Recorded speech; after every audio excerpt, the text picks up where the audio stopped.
Krishna Krishna Krishna Krishna Krishna Krishna Krishna Hare Krishna Krishna Krishna Krishna Krishna Krishna Om Namo Bhagavate Vasudevaya Om Namo Bhagavate Vasudevaya Om Namo Bhagavate Vasudevaya Om Sarabhyai Namaha Om Sarabhyai Namaha Om Sarabhyai Namaha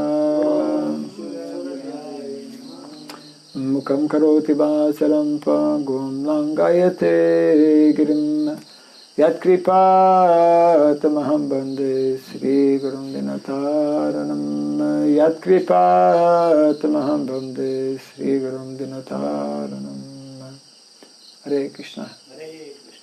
Welcome to our Bhagavatam class. We are reading from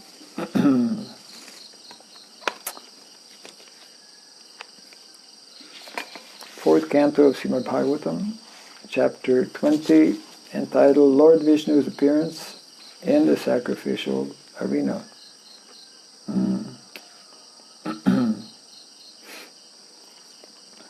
And today is text number 7.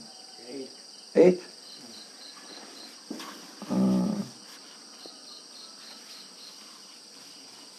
Yes.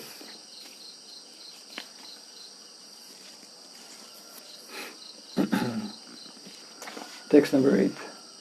Ya evam santam atmanam atma stham veda purushaha najate prakriti sto pi tad gunai sa mai stitaha ya evam santamatmanam atmastam veda purushaha na jayate prakriti stopi tad gunai samai stitaha ya evam santamatmanam atmastam veda purushaha na jayate prakriti stopi tad gunai samai stitaha ya evam santamatmanam atmastam veda purushaha na jayate prakriti stopi tad gunai samai stitaha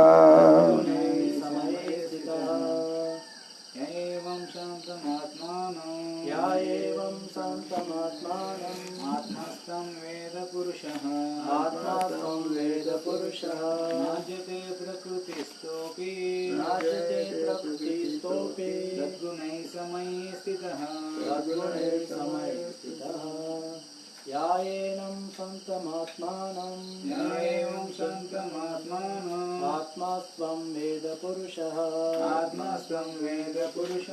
najate prakriti stopi Sadgunai samaya sitaha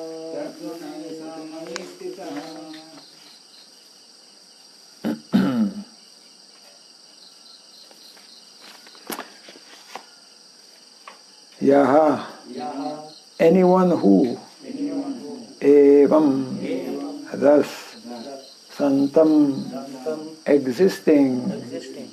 atmanam, Atmanam the individual atma, the individual Atma. and the Supreme Personality of Godhead, Supreme Personality of Godhead. Paramatma, Paramatma. atmastam, Atmastam situated within his body, situated within his body. Veda, Veda knows, knows. Purushaha, Purushaha person, person. na, Na never, never. ajite, Ajite is affected, is affected. prakriti, Prakriti in material nature, in material nature. staha, Saha situated, situated. api, Iti although, tat gunai, Tatgunai by the material modes of nature, by material mode of nature. saha, Saha such a person, such a person. mai, Mai in me, in stitaha, Saha situated. situated.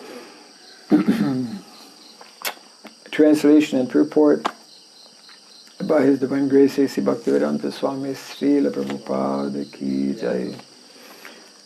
Although within the material nature, one who is thus situated in full knowledge of the Paramatma and Atma is never affected by the material modes of material nature, for he is always situated in my transcendental loving service. Kindly repeat after me. Although within the material nature, Although within the material nature, one who is thus situated one who is thus situated in full knowledge of the Paramatma in full knowledge of the Paramatma and Atma and Atma is never affected is never affected by the modes of material nature, by the modes of material nature. for he is always situated For he is always situated in my transcendental loving service. in the transcendental loving service. Purport. When the Supreme Personality of Godhead appears in this material world, he is not affected by the modes of material nature. Similarly, those who are always connected with the Supreme Personality of Godhead, even though they be within the material body or the material world, are not affected by the material qualities. This is explained very nicely in the Bhagavad Gita 14:26. Mam chayo vyabhicharena bhakti yogena sevate sagunan samatityaitan brahma bhuyaya kalpate. Translation. One who is unflinchingly engaged in the devotional service of the Lord surpasses the material qualities and attains Brahman realization. In this connection, Srila Rupa Goswami says that if a person is always engaged in the service of the Lord with his body, words and mind, he is to be considered liberated, although living in the material world. Translation again. Although within the material nature, one who is thus situated in full knowledge of the Paramatma and Atma is never affected by the modes of material nature, for he is always situated in my transcendental loving service. So as Prabhupada mentions in the purport, this is one of the important and basic instructions that we find in the Bhagavad Gita. I'm sure Prabhupada has given that verse, 14th chapter. there are many verses in the Bhagavad Gita that explain how when one develops this higher consciousness, this divine consciousness, this level of transcendence, which is referred to as Brahmabhuta prasana atma na sochati na kanchati sama sarveshu bhutishu mad bhaktim lapate param. Then in that elevated state of consciousness, two very amazing things happen to a devotee. So, devotee is explained here, also in the purport, one who knows both about Paramatma and Atma. This is the perfectional stage of knowledge, not simply understanding that I am Atma,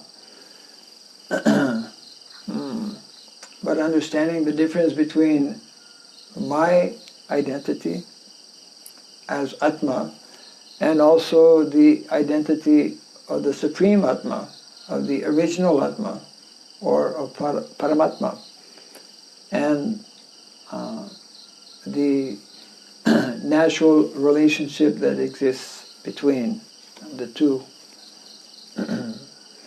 So the two results that take place, one of them is mentioned here. One who is, the word is used here, unflinchingly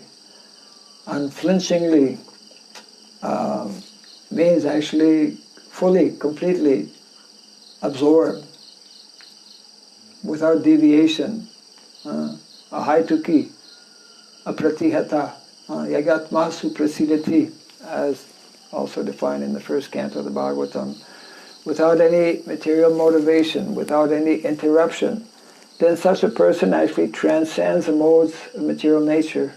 In the same way that Krishna, when he appears in the material world, all of his activities are totally, completely transcendental, never coming under the modes of material nature, never affected by the modes of material nature. Janma karmatsame divyam, transcendental.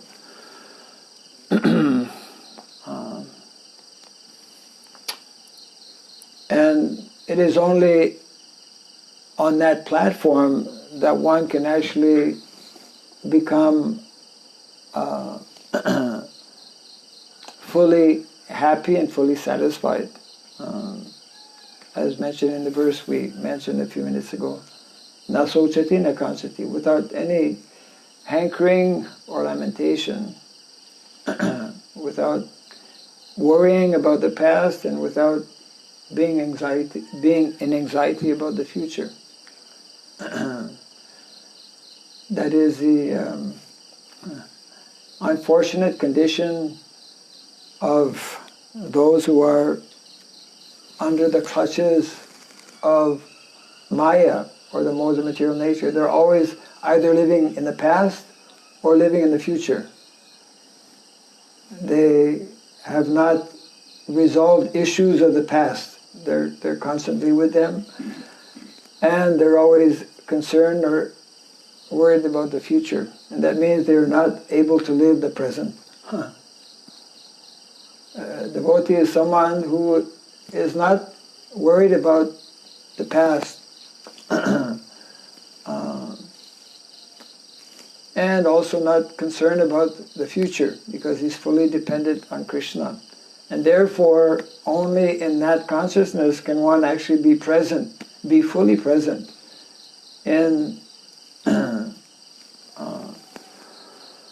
absorbing oneself in various activities that will be, of course,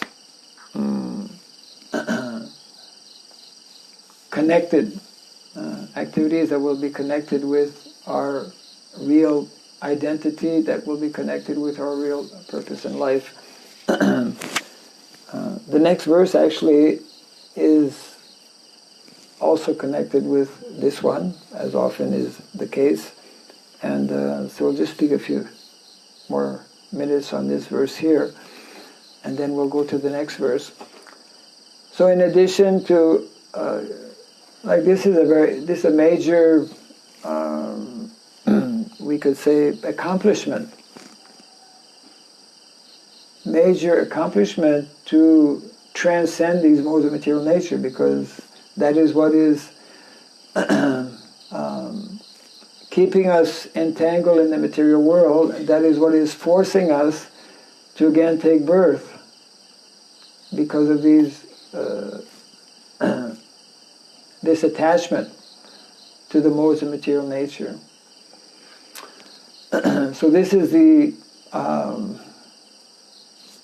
very exalted position of someone who is fortunate not only to come in contact with the process of bhakti or devotional service, but also who's fortunate to actually take advantage of having that knowledge. Because many people have that knowledge but don't actually apply it. And therefore we continue, even as devotees, to lament.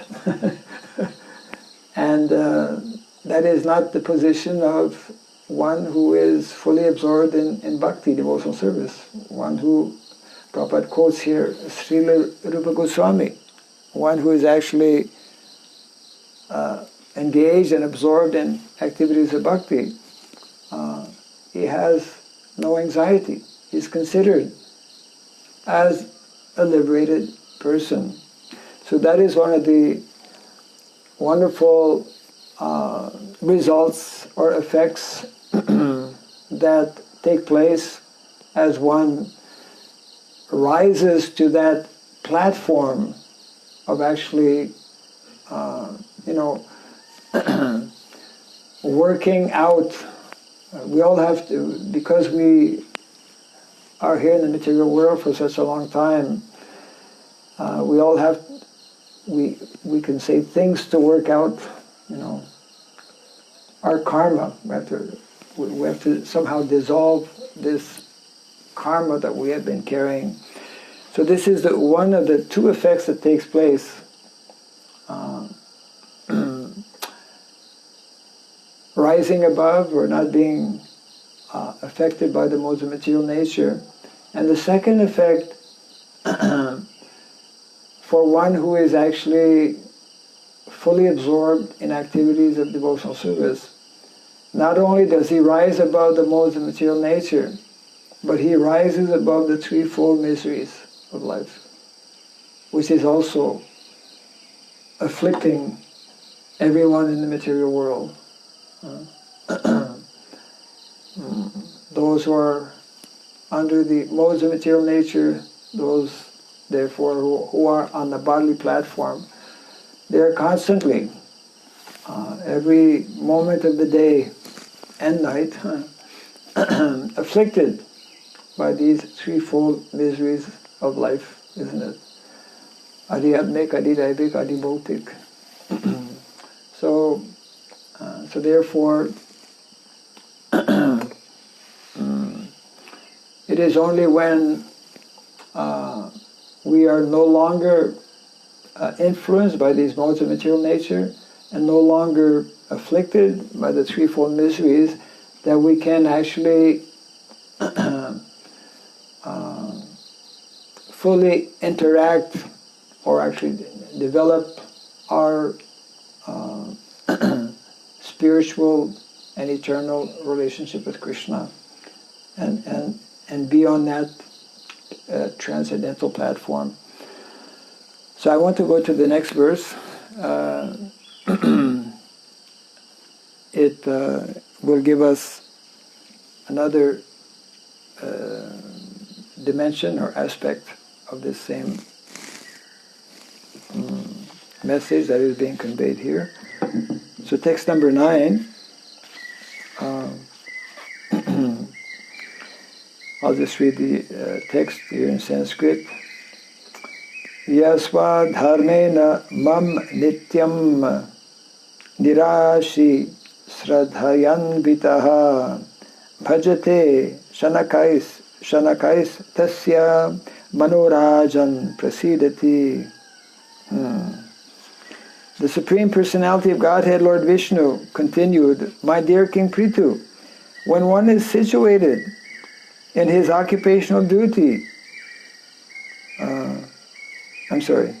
when one situated in his occupational duty engages in my loving service without motive for material gain, he gradually becomes very satisfied within.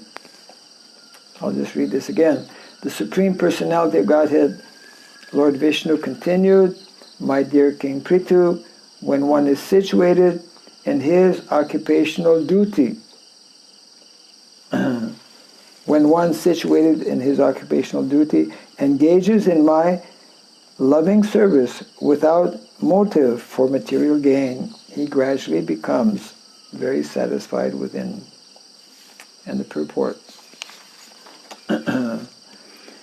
This verse is also confirmed by the Vishnu Purana. Occupational duties are known as Varnasrama dharma and apply to the 4 divisions of material and spiritual life, namely Brahmana, Kshatriya, Vaishya and Shudra, and Brahmacharya, Grihastha, Vanaprastha and Sannyas. If one works according to the Varnasrama system and does not desire fruitive results, he gets satisfaction gradually. Discharging one's occupational duty as a means of rendering devotional service unto the Supreme Personality of Godhead is the ultimate goal of life. Bhagavad Gita confirms this as the process of karma yoga. In other words, we should act only for the satisfaction and service of the Lord. Otherwise, we will be entangled by the resultant actions. Everyone is situated in his occupational duty, but the purpose of material occupation should not be material gain. Rather, everyone should offer the results of his occupational activities. A Brahmana especially should execute his occupational duties not for material gain, but to please the Supreme Personality of Godhead. The Kshatriya, Vaishya and Shudra should work in a similar way. In this material world, everyone is engaged in various professional and occupational duties. But the purpose of such activities should be to please the Supreme Personality of Godhead. Devotional service is very simple, and anyone can adopt it. Let one remain what he is. He need only install the deity of the Supreme Lord in his house.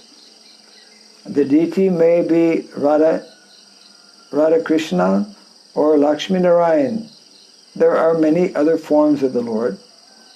In this way, a Brahmana, Kshatriya, Vaishya or Shudra can worship the deity with the results of his honest labor. Regardless of one's occupational duty, one should adopt the devotional means of hearing, chanting, remembering, worshipping, offering everything to the Lord, and engaging in his service. In this way, one can very easily engage himself in the service of the Lord. When the Lord is pleased with one's service, one's mission in life is fulfilled.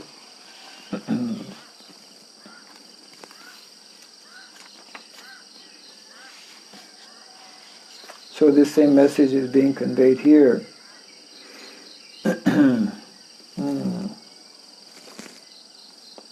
Mano Rajan Prasidati.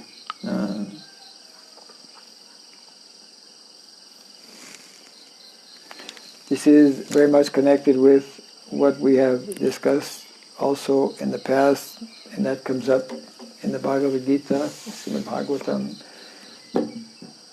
Knowing and understanding that actually yajna means properly executing our respective occupational duties, and also understanding what are the standard occupational duties, which of course are nicely referred to here in the purport given by Srila Prabhupada.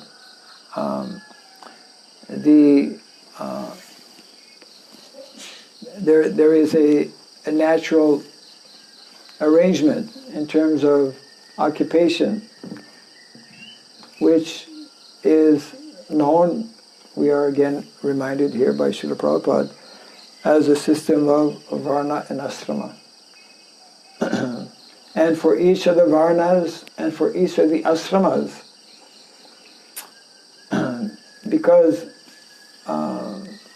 this is unknown actually to most people, and also often less understood, less known by our own devotees. But it is not it is not by chance that this is again and again being explained. The whole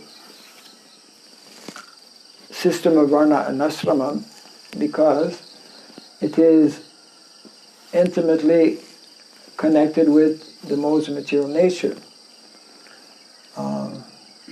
and is meant to help those in the material world who have come in contact with the modes of material nature to, by following the various directives that are given for these different occupational activities, to gradually come to the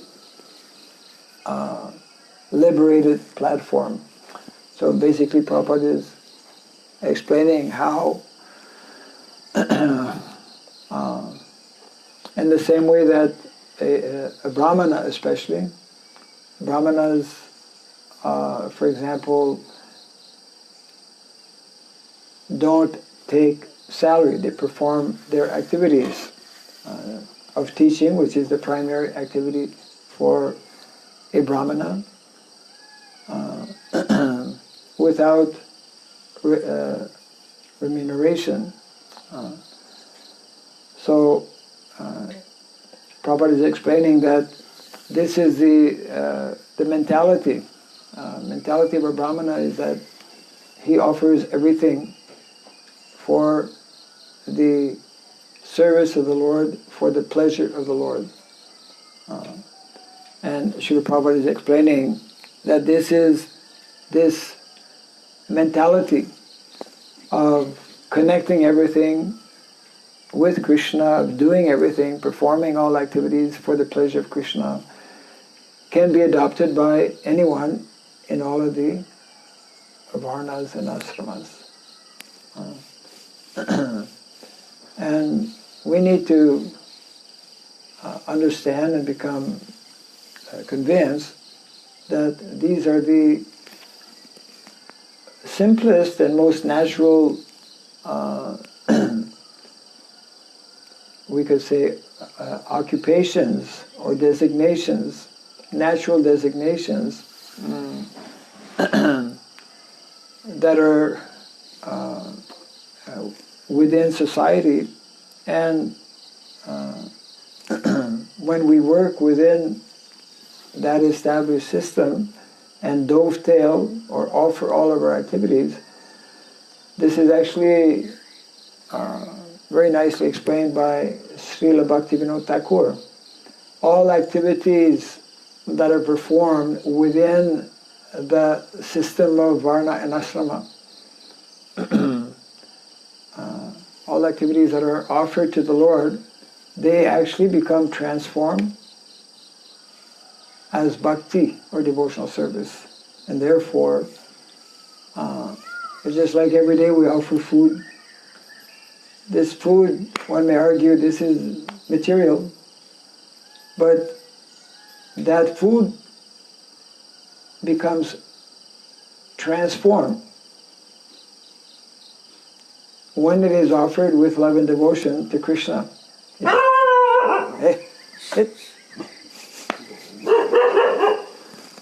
It becomes prasadam, isn't it? So anything that is connected, when we connect things to Krishna, it becomes transformed. So therefore, any of the activities, occupations that are prescribed within the system of Varnasrama, when performed for the pleasure and satisfaction of Krishna, then those are no longer ordinary material activities. So this is the message being conveyed here.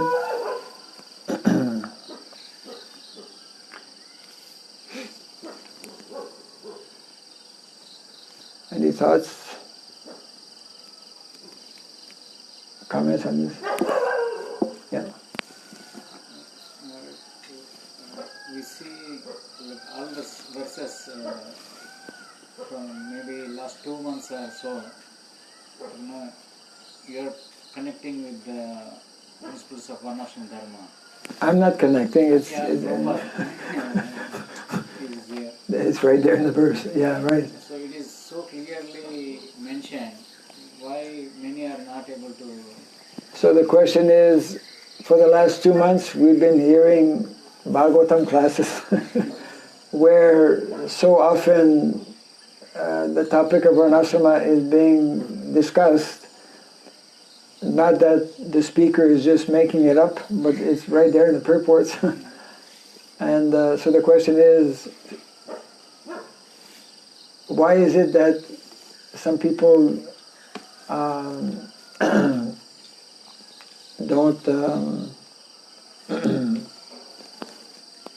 accept the importance of Varnasrama, or don't recognize that it is there, present?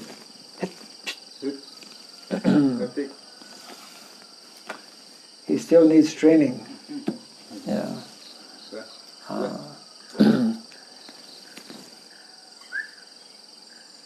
It's like in a similar way that the subject matter of bhakti or devotional service is a very intricate and involved subject matter. I mean, because it is unlimited. The depths of bhakti are, very, very deep, very profound. So the subject matter, I mean, since time immemorial, this is nicely explained in the Bhagavatam, since time immemorial,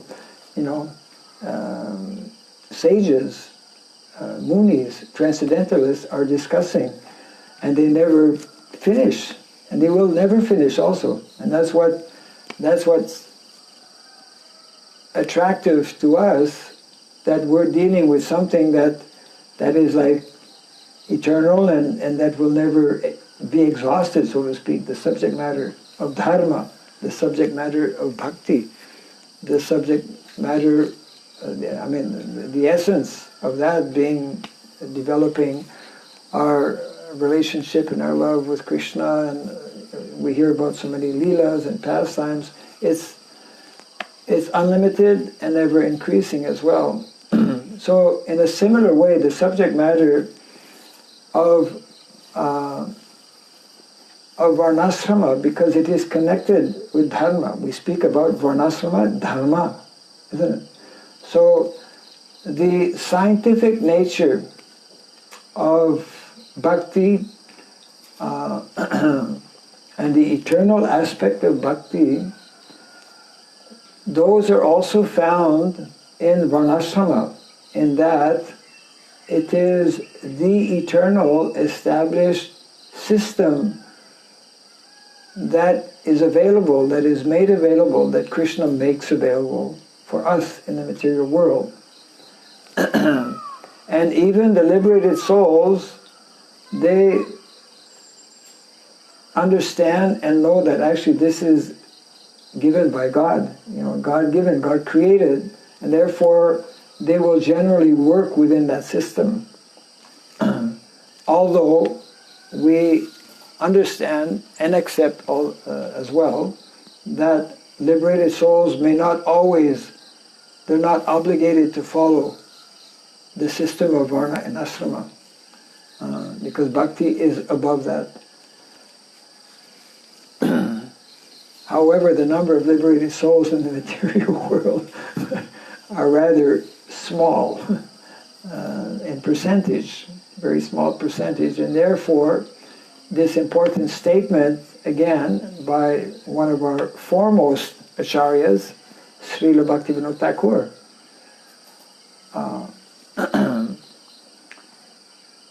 in one of his writings, he mentions how the system of Varna and Asrama is that perfect system or ideal system for the Vaishnavas in their conditioned state.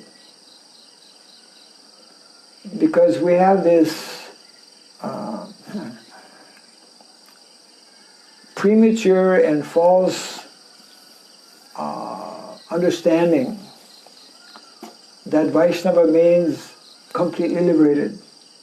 Of course, we have read here in the purport, the first purport, reference to Srila Rupa Goswami, who does mention that anyone who takes up the process of bhakti, he's considered liberated. He's not immediately liberated because unless one reaches the perfectional stage, then he's liberated. But we are on the path of liberation. We have found the trail and the path, the road to go back to the spiritual world. We simply have to remain on this path, and therefore we are considered as liberated. But as Srila Prabhupada would nicely explain, he made the point very clear in a conversation with devotees, because that was one of the arguments. But, why is it really necessary to give so much attention to Varnasrama? We are, after all, Vaishnavas. And Prabhupada said, wait a minute, it's not so easy to be Vaishnava. We are aspiring Vaishnavas. We are endeavoring, trying to become Vaishnavas. Actual Vaishnava is, as described in our Shastra, one who's totally above the modes of material nature, one who's totally unaffected by the threefold miseries of life. That is the perfectional stage of a self-realized, advanced Vaishnava. So yes, we are all devotees. We are all aspiring, we could say, to become devotees.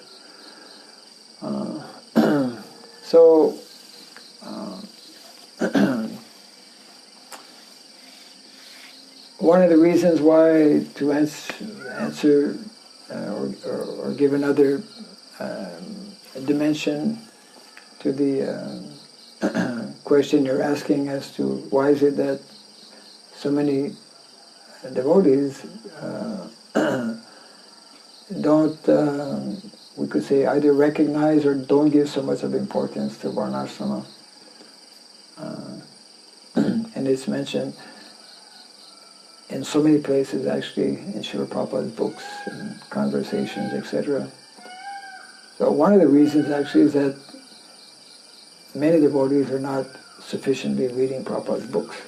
That is a known fact, number one. And secondly, the subject matter of Varnasrama is not sufficiently discussed also. And therefore, whatever, ambiguities are there remain unclear, and the subject matter is not properly addressed. And unfortunately, that has been and continues to be largely the situation within our ISKCON society. Prabhupada had given very clear and direct instructions that you immediately you establish Varnasrama colleges in all of our centers for the primary purpose of understanding this whole aspect of Varnasrama. A college is an educational institution where people learn things, isn't it?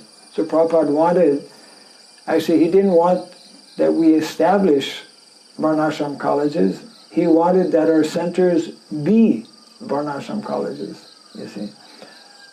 Be organized or set up in such a way that the members within these centers or communities, that they be introduced and gradually trained in these two things. One, the science of bhakti or devotion, which has to do with topics that we were discussing a few days back regarding the whole subject matter of rasa, for example, which is a very big topic, very important. But purely transcendental subject matters on the one side, and then secondly, the whole subject matter of Varnasrama, because if we simply want to keep ourselves within, closed in within the four walls of our temples, then we don't have to discuss Varnasrama very much. But if we want to deal with the whole of society and the vast majority of people who are not even knowing about spiritual life, then and that was one point that Srila Prabhupada was making, that this is the mission of Lord Chaitanya Mahaprabhu. Every town and village means for the whole world. It is not only for a small percentage of people. It's not only for, because that was Prabhupada's mood initially when going to the West was to actually train up a class of brahmanas. But then Prabhupada realized that even that is not so easy to do, because so many people have become initiated as brahmanas, they fall down from their position or cannot maintain. Even sannyasis could not maintain their sannyas. Therefore, to reach out to the larger population, and to accept the reality also that it is not easy for one to come to the platform of pure bhakti.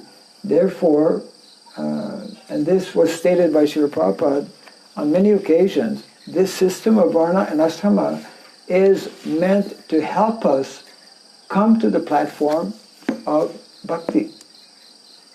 Why? Because Varnasrama leads us gradually closer and closer to the mode of goodness.